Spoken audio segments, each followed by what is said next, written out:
Praise the lord. Hallelujah.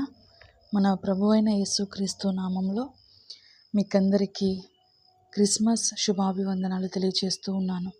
Christmas అంటే ఆనందం, Christmas అంటే సంతోషం, క్రిస్మస్ అంటే క్రీస్తును ఆరాధించడం.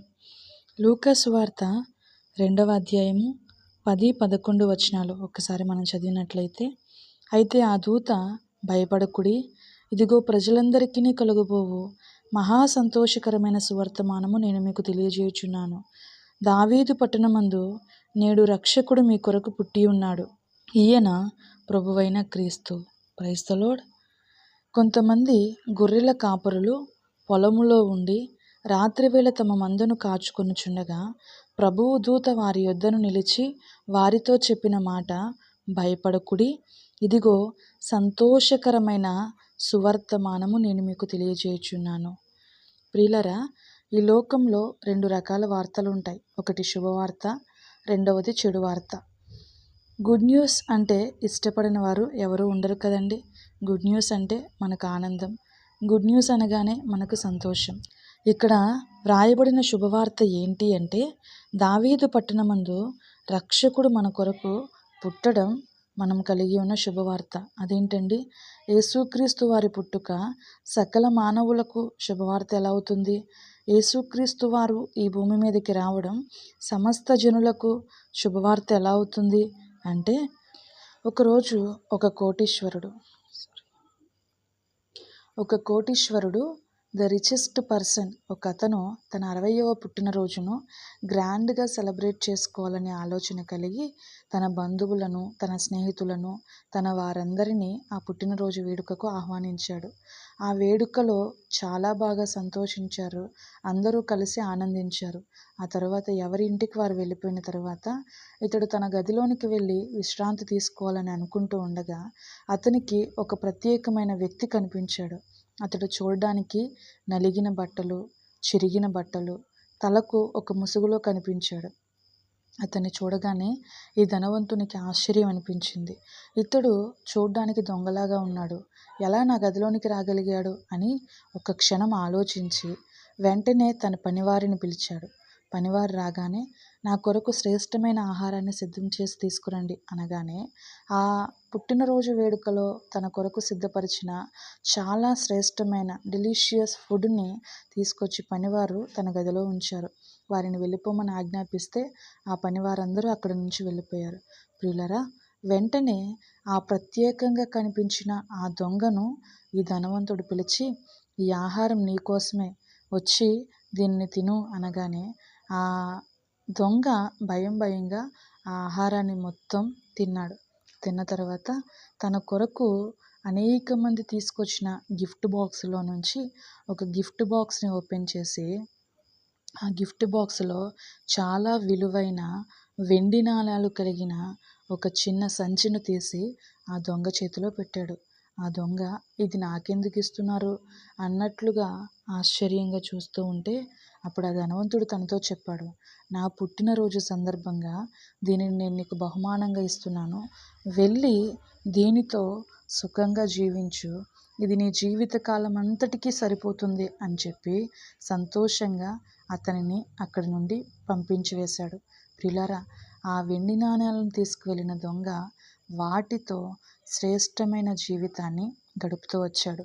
ప్రియులారా, యేసుక్రీస్తు ప్రభువారి పుట్టుక మన జీవితానికి శుభవార్త ఎలా అవుతుంది? యేసయ్య పుట్టుక సకల జనులకు ఆశీర్వాదం ఎలా అవుతుంది అంటే, యేసుక్రీస్తు ప్రభువారు ఏ యోగ్యత లేని మన కొరకు, ఏ మంచి లేని మన కొరకు తను దేవుని కుమారుడై ఉండి కూడా తనను తాను రిక్తునిగా మార్చుకొని మానవుల కొరకు ఒక సాధారణ మనిషిగా ఈ భూమి మీదకి దిగి వచ్చిన దేవుని కుమారుడు. యేసుక్రీస్తు ప్రభువారు ఈ లోకానికి రావడానికి ఉద్దేశం ఏంటి అంటే, నలిగిన హృదయం గలవారిని ఆదరించడానికి, చీకటిలో ఉన్నవారికి ఒక గొప్ప వెలుగును ప్రకాశింపచేయడానికి, చెరలో ఉన్న వారిని విడిపించడానికి, బంధింపబడిన వారికి విముక్తి దయచేయడానికి యేసయ్య ఈ లోకానికి వచ్చారు. ఈరోజు ఏ చీకటిలో నువ్వు ఉన్నావో, నీ జీవితంలో వెలుగును ఉదయింప చేయడానికి నీతి సూర్యునిగా ఆయన ఈ లోకానికి వచ్చాడు. ఈరోజు ఎలాంటి విరిగి నలిగిన హృదయంతో నీవు కృంగిపోతూ ఉన్నావో, ఎలాంటి శ్రమల చేత నలగగొట్టబడుతూ ఉన్నావో, నిన్ను ఆదరించడానికి యేసయ్య ఈ లోకానికి వచ్చాడు. చెరలో, పాపం అనే చెరలో, వ్యసనం అనే చెరలో, ఈ లోకపు చెరలో నీవు బంధించబడి ఉన్నావేమో, నిన్ను విడిపించడానికే యేసయ్య ఈ లోకానికి వచ్చాడు. ఒకవేళ వ్యసనాల చేత, ఒకవేళ ఎన్నో రకాలైన ఇబ్బందుల చేత, సమస్యల చేత నీవు బంధించబడి ఉన్నావేమో, నీకు విముక్తి దయచేయడానికి యేసుక్రీస్తు ప్రభువారు ఈ లోకానికి వచ్చాడు. ప్రియులారా, ఒక విషయాన్ని మనం గమనించినట్లయితే యేసయ్య ఈ లోకానికి వస్తూ మనకు అందించిన శుభవార్త ఏంటో తెలుసా అండి? మనలందరినీ నిత్య రాజ్యానికి వారసులుగా మార్చడానికి యేసుక్రీస్తు ప్రభువారు మనందరి కొరకు ఈ లోకానికి దిగి వచ్చి మన పాపాన్ని కడిగి మనలను నిత్య రాజ్యానికి వారసులముగా మార్చడానికి ఈ లోకానికి దిగి వచ్చాడు. ఈరోజు మనందరికీ కలిగే ఒక మహా సంతోషకరమైన సువర్తమానము ఏంటో తెలుసా? యేసుక్రీస్తు ప్రభువారు మనుష్య కుమారునిగా ఈ లోకానికి రావడం. గొర్రెలు కాసుకుంటున్న గొర్రెల కాపరులతో దేవుని దూత చెప్తూ ఉంది, ఇదిగో ప్రజలందరికీ కలుగబోవు మహా సంతోషకరమైన శుభవర్తమానం.